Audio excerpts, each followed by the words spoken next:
በስመ አብ ወወልድ ወመንፈስ ቅዱስ አሐዱ አምላክ አሜን። የሰው ክፉ እንጂ የዘመን ክፉ የለውም። እንደምን ቆይታችኋል? እግዚአብሔር ሰላም ከሁላችሁ ጋር ይሁን።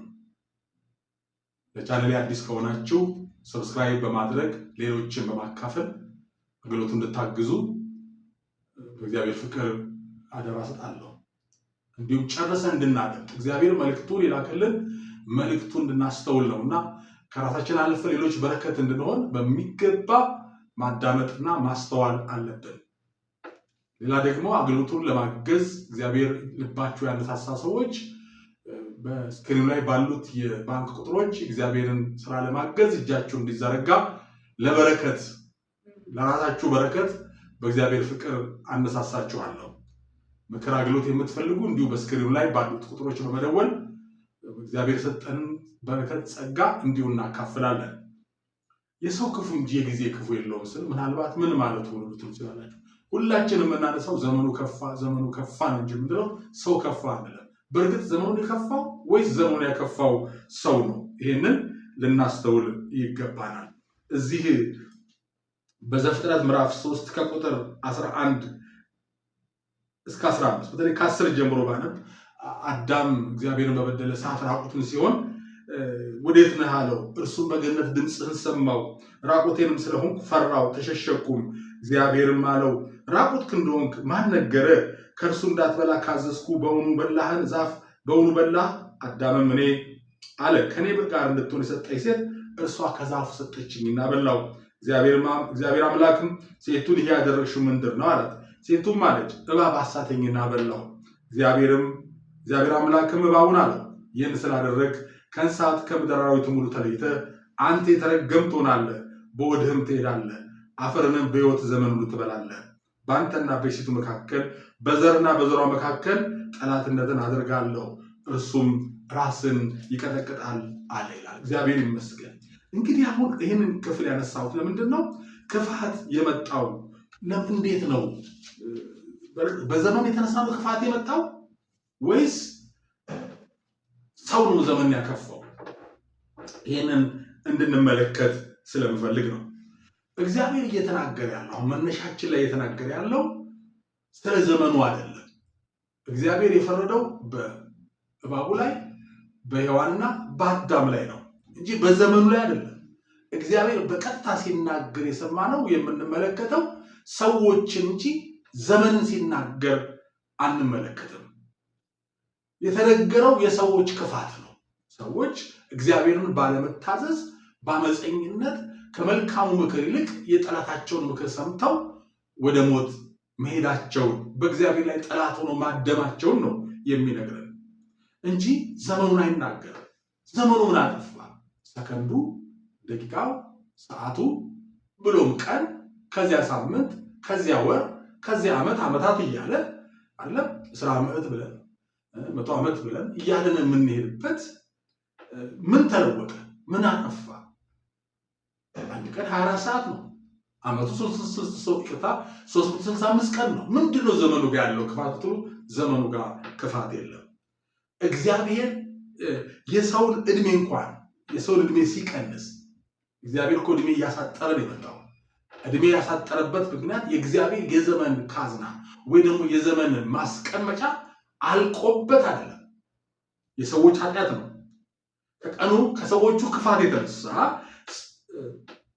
ነው። ከዘመን ክፋት የተነሳ አይደለም ዘመን ያሳጠረው እግዚአብሔር፣ ከሰዎች ክፋት የተነሳ ነው የሰዎችን ዘመን ያሳጠረው።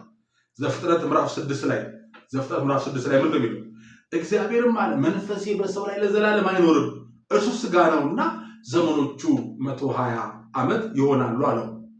እንደውም እንደሚለው እግዚአብሔር አለ ቁጥር 5-6 ላይ ብታነቡ እግዚአብሔር የሰው ክፋት በምድር ላይ እንደበዛ የልቡ ሐሳብ ምኞቱ ሁልጊዜ ፈጽሞ ክፉ እንደሆነ የማን የሰው ልብ፣ የሰው ሐሳብ፣ የሰው ሥጋ እንጂ ዘመን አላለ።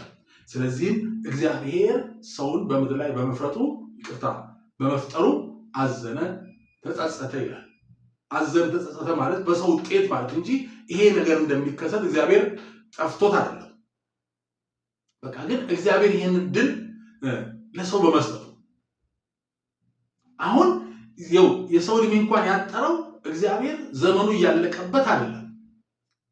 969 የኖረው ማቱሳላን እንመለከታለን። እዚህ ጋር ደግሞ 120 አድርጌዋለሁ አለ። ወደ ዳዊት ጋር ዘመን ስመጣ ደግሞ 70 ወይም 80 ነው አለ። ምን ማለት ነው? አቨሬጅ ነው። ሁሉም ሰው 80 ዓመት ይኖራል ማለት ነው። ግን ምን ይሆን? ድካም መጣ። 969 ዓመት ሲኖሩን ማቱሳላ ድካም አልነበራቸው እና ኃጢአት ነው። እና እዚህ ላይ የተጠቀሰው ነገር ምንድነው?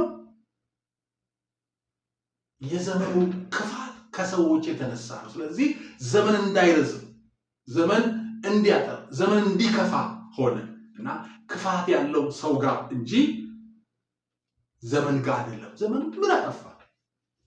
ዘመን ምን አጠፋ? እዚህ በአንደኛ ጢሞቴዎስ በሁለተኛ ጢሞቴዎስ ምዕራፍ 3 ላይ ሁለተኛ ጢሞቴዎስ ምዕራፍ 3 ላይ ከቁጥር 1 ጀምሮ ብትመለከቱ ነው ይላል። ነገር ግን በመጨረሻው ቀን የሚያስጨንቅ ዘመን እንዲመጣ ይህን ነው ወቂ። የሚያስጨንቅ ዘመን። አሁን ዘመኑ የሚያስጨንቀው ተመልከቱ። ዘመኑ እንደዚህ ይሆናል፣ አየሩ እንደዚህ ይሆናል ምናምን አይደለም ያለው። የሚዘረዝረው ስለ ዘመኑ ሳይሆን ይተውና ስለ ሰው ባህሪ ይዘረዝራል። ይህን ነው ካርባ ሰዎች ናቸው። አያችሁ፣ የዘመኑ ክፋት ሰዎች ናቸው። ሰዎች ምን ይሆናሉ? ራሳቸውን የሚወዱ ይሆናሉና፣ ገንዘብን የሚወዱ፣ ትምክተኞች፣ ትዕቢተኞች፣ ተሳዳቢዎች፣ ለወላጆቻቸው የማይታዘዙ፣ የማያመሰግኑ፣ ቅድስና የሌላቸው፣ ፍቅር የሌላቸው፣ እርቅን የማይሰሙ፣ ሐሜተኞች፣ ራሳቸውን የማይገዙ፣ ጨካኞች፣ መልካም የሆኑን የማይወዱ፣ ከዳተኞች፣ ችኩሎች፣ በትዕቢት የተነፉ፣ ከእግዚአብሔር ይልቅ ተድላን የሚወዱ ይሆናሉ። የአምልኮ መልክ አላቸው፣ ኃይሉን ግን ክደዋል በማለት ጉዳዩ ያለው ሰው ጋር እንደሆነ ይዘረዝራል። የሚገርመው ደግሞ በጣም የሚያሳዝነው አሁን ዘመኑ እንዲከፋ ያደረጉት ሰዎች እነማን ናቸው ብትሉ የእግዚአብሔር የሆኑ ሰዎች ናቸው። ለምን? የአምልኮ መልክ አላቸው ነው ያለው። ጣዖት የሚያመልኩትን እኮ ማለት ነው። የአምልኮ መልክ ያላቸው ሲል ማንም የሚያመልኩ እግዚአብሔር የማምለክ መልክ ማስመሰል አላቸው። እግዚአብሔር የሚያመልኩ ናቸው ወይም እናመልካለን የሚሉ ናቸው። ግን ኃይሉን ክደውታል። የእግዚአብሔርን ኃይል ክደውታል። ምን ማለት ነው? ፈራጅነቱ፣ ሁሉን አዋቂነቱ፣ በሁሉ ላይ ስልጣን እንዳለ፣ የሰው ልብና ኩላሊት የሚመረምር እንደሆነ ምን አድርገዋል? ክደዋል ማለት በቃ አምኑ። ለምን? ቢያቁማ የእግዚአብሔርን ኃይል ቢያቁ፣ ፈራጅነቱን ቢያቁ እንዲህ አመፀኛ አይሆንም። ዛሬ ለዘመኑ መክፋት በአንደኛ ተራ ቁጥር እናምናለን ክርስቲያንን የሚሉ ሰዎች ናቸው። እና የዘመን ክፉ የለውም። የዘመን ክፉ የለውም። ዘመኑ ግን እንዲከፋ ያደረገው ማን ነው? ሰው። ለዚህ እኮ ዘመኑ ክፉ እያልን ሰው እንዳናይ ሆነ። ጥፋተኛው ሰው መሆኑን ማስተዋል አቃተ። እንዴ በዘመን መካከል እኮ በኖህ ዘመን እንደዛ ክፉ ሆነው ኖህን የመሰለ ደግሞ እግዚአብሔር የሚፈራ ሰው ነበር። ስለዚህ እግዚአብሔር ስለ ኖህ ምድርን ከማጥፋት ፈጽሞ ሕያዋን ፍጥረታትን ከምድር ላይ ከመደምሰስ እግዚአብሔር በኖህ የተነሳ እንደገና ምሕረት ሲያደርግ እንመለከታለን። እንደገና እድል ይሰጥ እንመለከታለን። ጉዳዩ የሰው ነው። ሰዎች እግዚአብሔርን የሚፈልጉ ሲሆኑ ዘመኑ ያምራል። ዘመኑ ያምራል። ዘመኑ የሚከፋው የሰው ባህሪ ነው። እኛ ግን ለምን በቃ 8ኛው ሺህ ሆናል። 8ኛው ሺህ ስለሆነ አለ። በ8ኛው ሺህ ውስጥ የሚመጡ ሰዎች ያሉ ሰዎች ምን እያሉ መጽሐፍ ቅዱስ እኮ ሰዎች በክፋታቸው እየባሱና እያባሱ እነሱ ብቻ አይደለም ሌላውን እንዲበስበት እያደረጉ ይሄዳሉ ይላል። አማኝ ክርስቲያን ክርስቶስን አውቃለሁ ወንጌል አውቃለሁ የሚለው ሰው ምን ያህል ተለውጧል? ውስጡ ያልተለወጠ ሁለት አይነት ለውጥ አለ። የእንስሳት ለውጥ ላምጣላችሁ። እባብና ቢራቢሮ። እባብ በተወሰነ ጊዜ ቆዳውን ይቀይራል፣ አዲስ ቆዳ ያወጣል። ቆዳውን ቀይሯል ብለህ ብትነካው ይነድፎ ይገላል፣ መርዞ አለ። ወደ ቢራቢሮ ነው እንቁላል ይጣላል፣ እጭ ላርቫ ምናምን የምንለው የሳይንስ ሂደት አለ። ከዛ በኋላ ከዛ ከያዛት ነገር ውስጥ ፈልቅቃ በጣም በጉልበት በትግል ፈልቅቃ ስትወጣ ግን በጣም የምታምር ቅጠል ላይ ቁጭ ብሎ የምናየው የሚያስጠላ ትል የመሰለው ነገር አዲስ የሆነች የምትበር በጣም ውበት ያላት ሆኖ ይወጣል። የኛ ለውጥ የትኛው ጋር ነው?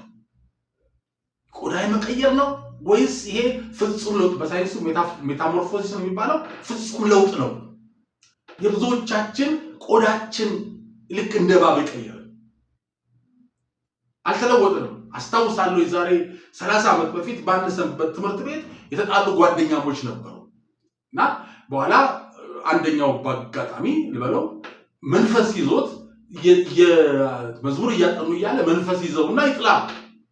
አጋንንት ሲያፈራግጠው መጸለይ ይጀምራል እና አንዳንዴ እምነት ሲጎድል ጠላትም አቅም ሲያገኝ የሚጸልዩ ሰዎች የሚማታበት ጊዜ አለ። እንዲማታ አቅም ስልጣን የለውም፣ ግን የኛ ድካም ወይ አለማመን ወይ አንድ ነገር ሲኖር አቅም ያገኛል እና ብድግ አድርጎ ያን በተለይ የተጣላውን ልጅ ደጋግሞ ይመታዋል። ልጁ ምን አለ ይባላል? በመንፈስ ነው ወይስ በስጋ አለ ይባላል።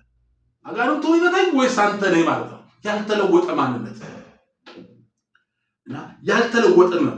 አንዳንዴ አገር ማለት አሁን በኢትዮጵያ እንኳን በዚህ በቅርብ የሆነ በመንግስት ለውጥ ጊዜ አይተናል እኮ ዘመን መንግስት ሲለወጥ ከ5 ከ6 7 ዓመት በፊት አይተናል። አብረው ሲዘምሩ ጎረቤት ሆኖ አብረው ቤተክርስቲያን ሲያገለግሉ የነበሩ ሰዎች ድንገት ዘመን ሁኔታዎች ሲቀየሩ ክርስትናቸውን ረስተው ከነገድ ከቋንቋ ከጎሳ ተዋይተው አንድ ህዝብ መሆናቸውን ረስተው ያልተለወጡ ስለሆኑ ዘራቸው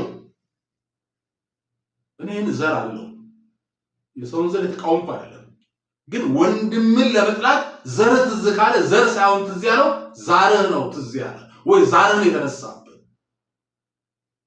ምክንያቱም ዘር ብሔር ህብረ ቀለም ነው፣ ዳይቨርሲቲ ነው፣ ውበት ነው። ወንድምን ለመጥላት አይደለም። ስለዚህ እነኚህ ዘራቸው ሳይሆን ዛራቸው ብቅ ሲል ያሳደዱ የገደሉ አብሮ የሚያመልኳቸው ሰዎች ቤት ሀብት ንብረት የዘረፉ በጠራራ ፀሐይ አይተናል። ታዲያ አሁን ክፉ የሆነው ዘመኑ አይደለም፣ ሰዎች ያልተለወጡ ሰዎች ስለነበሩ ነው። ሰው እኮ ሲፈጠር የእግዚአብሔር ባህሪ ያለው ሰው ነው። የእግዚአብሔር ባህሪ የተካፈለ ነው። በጎነት አለው። አይቀየርም። በዘመን እንዴት ይቀየራል? አንድ ሐሳብ ትዝ አለኝ በዚህ ጉዳይ ከሰዎች ጋር ሳወራ። ላም ጅብ ይነክሳል። ላም ጅብ ይነክሳል። ከጅቡ የተነሳ እሷ ተናካሽ ትሆናለች? አታደርገው። ምንም አትለወጥም። ቢቦጭቃት የፈለገ ቢያደርጋት ግን ላም ናት። የምትበላው ሳር ነው። ጅቡ ነከሰኝ ብላ ባህሪዋ አይቀየርም። የሰው ልጅ እንዲህ ነው። እኔ እኮ ምን ላድርግ ይላሉ አንዳንድ ሰዎች። ምን ላድርግ በቃ ሰዎች እኮ እንዲህ ስለሆኑ ነው። ኖ አይደለም፣ ባህሪ ስለሆነ ነው እንጂ ትክክለኛ የእግዚአብሔር ባህሪ ከሆነ ልክ እንደ ላሟ ነው። ጅብ ነክሷት ጅብ አትሆንም፣ ተናካሽ አትሆንም። ለምን? እንዳትለወጥ ያደረጋት ምንድን ነው? የተነከሰችው ስላላመማት ነው? ስላልጎዳት ነው? አይደለም፣ ግን ባህሪዋ ስለማይቀየር ነው። ታዲያ እኛ እውነተኛ የእግዚአብሔር ሰዎች ከሆነ እውነተኛ ሰው ከሆነ በተለይ ሰው ከሆነ እግዚአብሔር ባህሪ ያለን ከሆነ ለምንድን ነው በዘመን መካከል ክፋታችን ብቅ እያለ ወንድማችን ላይ ከአንደበት እስከ እሳት ሰው ወንድሙን ለኩሶ የለ ዘቅዝቆ ሰቅሎ? የዘመን ክፉ የለውም፣ ሰው ነው ክፉ የሆነው። መፍትሄውም ወደ እግዚአብሔር በንስሐ መመለስ ነው ያለብን። አንዳንድ ሰዎች እኮ አይንኳቸው ሲነኩ ባህሪያቸው ብቅ ይላል። ካልነኩኝ አልነካም ይላሉ። ነው አይደለም? ያልተለወጠ ክርስትና። ምክንያቱም ማንም በክርስቶስ ቢሆን ምንድን ነው? አዲስ ፍጥረት ነው። ሁሉ የሚችል ጌታ እንኳን ሲተፉበት ሲያፌዙበት ዝም አለ፣ በክፉ አልመለሰም፣ በጽድቅ ለሚፈርደው ራሱን አሳልፎ ሰጠ፣ እናንተም የሱን ፈለግ ተከተሉ ነው የሚለው። ዛሬ ግን የለም። የሆነ ጉዳይ በጣም ያሳዝናል። መንፈሳዊ ሰዎች እንኳን የሆነ ጉዳይ ሲገጥማቸው ችግር ሲፈጥሩ ቶሎ ብለው የሚወሸቁት ዘር ውስጥ ነው። ይሄ ዛር ነው ብለው መንፈሳዊ ሰው የዚህን አይነት ልዩነት ሊያመጣ አይገባው። ክርስትና አገልጋይነት ማሊያ ሆኖ ላልተለወጠ ስጋ መሸፈኛ ሲሆን ዘመኑ ከፋ እንዲሆን የዘመን ክፋት ምልክት ሆኖ ይገለጻል። ወገኖቼ ዘመን ክፉ ነው ብላችሁ አትናገሩ። የዘመን መክፋት ምክንያት እኔ ነኝ፣ ሰዎች ናቸው። ለዚህ ነው የሚያስጨንቅ ዘመን ያስጨንቃል። ሰዎቹ ናቸው የሚያስጨንቁት። በቃ በዛ ዘመኑ ስለሚገለጥ ነው። መጽሐፍ ቅዱስ ለቀኑ ክፋቱ ይበቃዋል ይላል ማቴዎስ 6 ላይ። ምን ማለት ነው? ለቀኑ ክፋቱ እያንዳንዱ ቀን ክፋት አለ። በእያንዳንዱ ቀን ውስጥ የሰዎች ክፋት እየጨመረ ቀኑ። በነገራችን ላይ ትንቢት አይደለም መናገር፣ እግዚአብሔር ቃል ነው የሚናገረው። ከዛሬ ነገ ይከፋል። ያልታወቀን እግዚአብሔር ስለረዳን ከዘመኑ ክፋት ጋር እኛን ስላሳደገን እንጂ ዘቀኑ እየከፋ ነው የሚለው። ምክንያቱም ሰዎች ስለሚከፉ እኮ ነው። ሰዎች ናቸው። ሰኞ ምን ይጎዳኛል? ህዳር ምን ያስከፋኛል? 1900 ምናምን ዓመተ ምህረት ምን አረገኝ? በዚህ ዘመን ውስጥ ግን ያሉ ሰዎች ከፉና ዘመኑ ክፉ እንደሆነ መግለጽ ጀመርን። ወገኖቼ እኛ ወደ እግዚአብሔር በፍጹም ልብ መቀረብ አለብን፣ በንስሐ መመለስ አለብን። ይሄ ነው በቃ። ዘመኑን ሊለወጥ ትፈልጋላችሁ? በእርግጥ ልክ ነው፣ እየከፋ ነው የሚሄደው። ግን እናንተ የዘመኑ ክፋት መጨመሪያ አትሆኑ። የእግዚአብሔር ምሕረት እንደው ልክ እንደ ኖህ ዓለም ሁሉ በክፋት ሲሆን እሱ ግን በእግዚአብሔር ፊት ሞገስ ያገኘ የጽድቅ ሰው ሆነ። የጽድቅ ሰው ሆነ። በቃ ሲሰድቧችሁ መርቁ፣ ሲገፏችሁ እግዚአብሔር ይባርካችሁ በሏቸው። ያማል አው ግን ልመነው። ክርስቶስ አልፎት የለም። ከባድ እኮ አይደለም፣ ከባድ አይደለም። ግን የሆነ ነገራችን ብቅ ብሎብን ከሆነ የዘመኑ ክፋት መለያ አትሁኑ። መጽሐፍ ቅዱስ እኮ ይላል በሚያምኑትና በማያምኑት መካከል ዛት ትንቢት ላይ ነው ምን ብለው ምልክት ትሆኑልኛላችሁ እኮ ነው። በሚያምኑና በማያምኑ መካከል ትለያላችሁ እኮ ነው። ተሳዳቢነትን ሰው እያየ እናንተ ጋር መባረክን የመባረክ ምልክት ናቸው። በቀለኝነት ሰዎች ጋር ሲኖር እናንተ ጋር ደግሞ ይቅርባይነት ምልክት ትሆናላችሁ። እዛ ማቴዎስ 5:13 ላይ ማቴዎስ 5:13 እናንተ የምድር ጨው ናችሁ፣ ጣፋጭ ናችሁ፣ የዓለም ብርሃን ናችሁ፣ ጨለማውን ታስወግዳላችሁ። ጨው ግን አልጫ ከሆነ ወደ ውጪ ጣላል ብቻ እኮ አይደለም። ጨው የተዘራበት መሬት እህል አያበቅልም። በተለይ ክርስቲያኖች በማያምኑት ላይ አትፍረዱ። ራሳችንን እንመልከት። እግዚአብሔር ፍርድ የሚጀምረው ከቤቱ ነው። ለምድሩ መክፋት በስራ ቦታ፣ በቤተሰብ፣ በዘመድ መካከል፣ በአካባቢ እነኝህ ወይ ዘመኑን ያከፋሁት ብዙ ሰዎች እግዚአብሔር ረድቷቸው ብዙ ማድረግ በሚችሉበት ስልጣን ላይ ሲቀመጡ ወይ ደግሞ በብዙ ጉዳይ ላይ እግዚአብሔር እጃቸውን ሲባርክ ክፋታቸው ብቅ ይላል። ወንጌል የማወቃቸው ጉዳይ ጠፋና ክፉዎች ይሆናሉ። ያልተለወጠ ማንነት፣ አሮጌው ማንነት። ወገኖቼ የሰው እንጂ የዘመን ክፉ የለው። እግዚአብሔር ይባርካቸው። ሰላም